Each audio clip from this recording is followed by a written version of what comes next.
Wangi, Rachel, Hannah, Marcus, Jerome were put together in a random group. We hate to leave our groups but had no choice. So we sucked it up and carried on. We went to SAM and Fullerton. It was very hard, but we had to walk along. We hope to blow your mind away. Tell us this project's okay. We're not the best, but we don't want to be the worst. 'Cause it's arts and our world. Come on and join us on a tour. Oh man, we're out of words. 'Cause it's arts and our world. Come on and join us on a tour. Oh man, we're really out of words.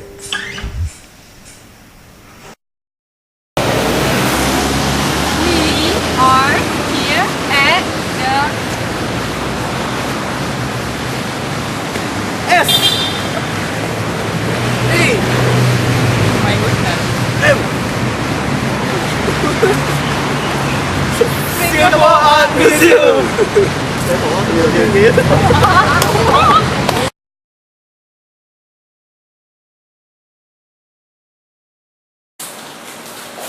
Hi.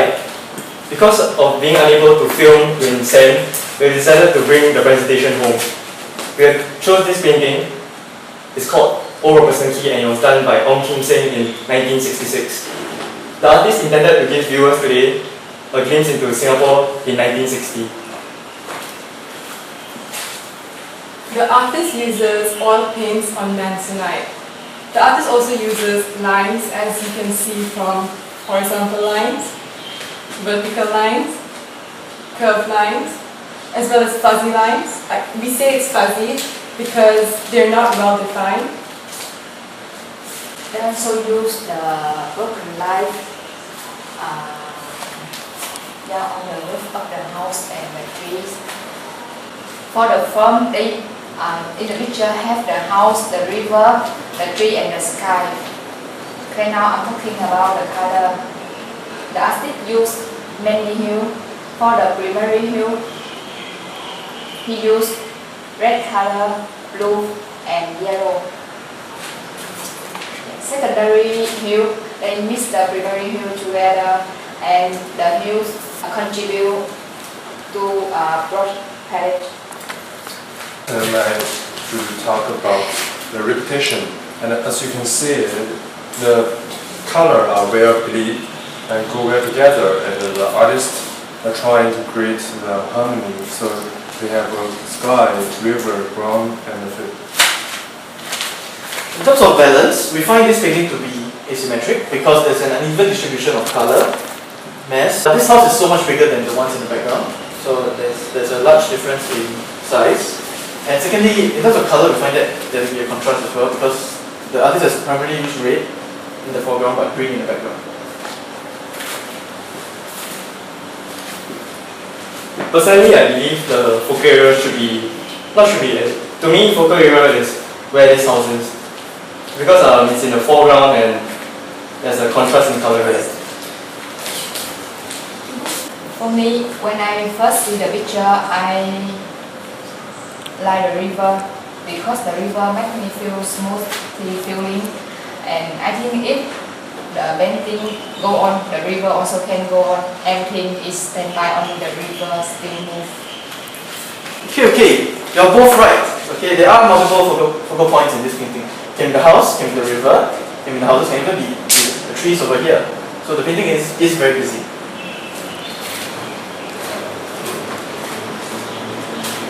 To create big space, the artist also uses linear and atmospheric perspective. As you can see, these houses and the houses behind all come to a vanishing point in the middle. In regards to atmospheric perspective, the artist has painted the sky in various colors, and this area here It's purposely done to give you a misty feeling so that it looks like there's a lot of depth in the picture. My personal response to this picture, emotionally I do not really feel anything. However, I think that if the artist intended to give me a glimpse of Singapore in the 1960s, I feel that he has achieved his job successfully.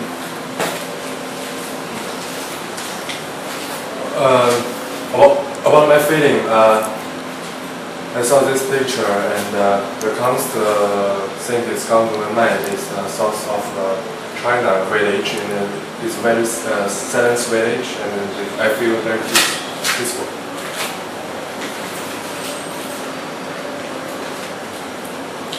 Okay, for me, I like the environment the picture bring out, because when I look at the picture, I feel warm feeling. Yes. This picture gives me a feeling of peace and serenity that's brought about by the stillness of the water, as well as the clear blue sky. It looks like a lazy afternoon, and so I personally feel that the artist has successfully portrayed what he intended to set out to.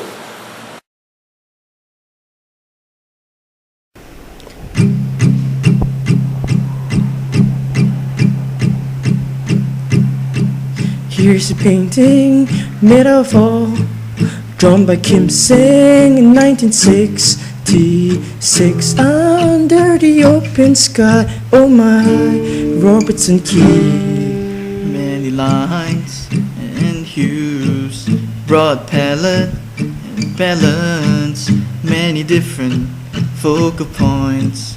Oh, why can't there just be one? Linear perspective and vanishing point, atmospheric perspective too. This painting has so much there. Red, green, blue. Red, green, blue. Contrast.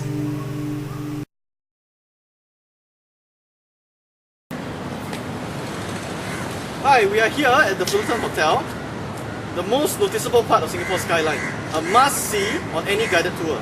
But like any other great structure, to truly know it, you must first understand its history. Fullerton Hotel was named after Robert Fullerton, who was the first Governor General of the Straits Settlements, and that was from 1826 to 1829. Before the Fullerton was a hotel, the Fullerton served many purposes, such as a structure to defend naval attacks, a general hospital, as well as general post office. Then, Chief Architect Tay Lee Soon was tasked to do a complete overhaul of the Fullerton Hotel. For his excellence in design, he was awarded the President's Design Award as well as Design of the Year 2006. It was then officially opened by Prime Minister Goh Chok Tong in 2001. Come, let's take a closer look at the Fullerton Hotel. The Fullerton Hotel was built with neoclassical features which include clearly stated Doric, Ionic and Corinthian porches with pedimented roof lines. Behind me you see a post and lintel structure which was inspired by the Greeks, in which horizontal members join vertical posts. This is the main architecture feature which is repeated all around the building. The building made of a great Aberdeen granite concrete fill, strong looking and smooth feeling.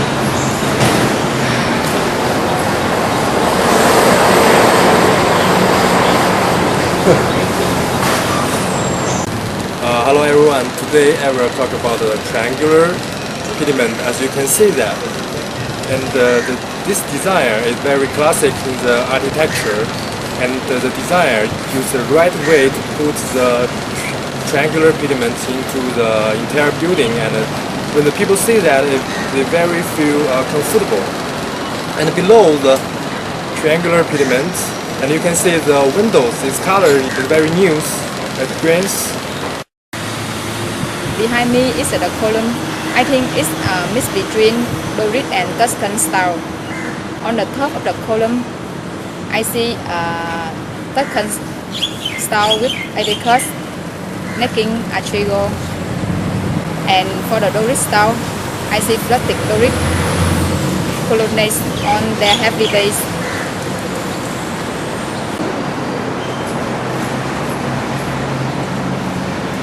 Hey look! A pilaster! Pilaster! Pilaster!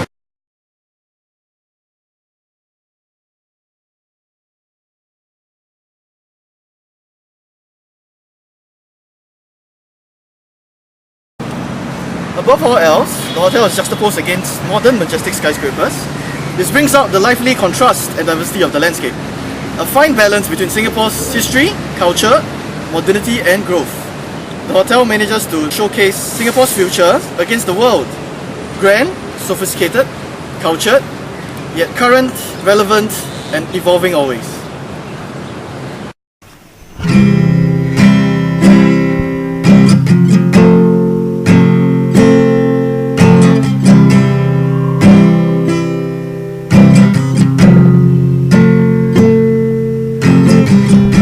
It is a neoclassic building with post and lintel all around. Wasn't made of stone, but grey Aberdeen granite. Imagine all the people living in the Fullerton. Triangular pediment and a Doric base column.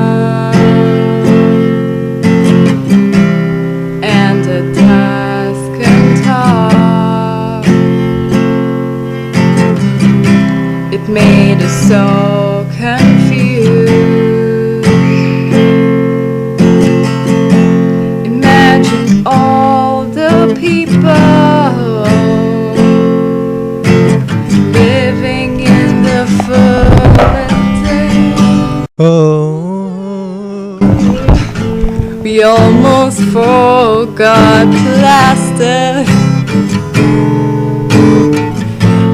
Leeson would have been pissed off. Without him there wouldn't be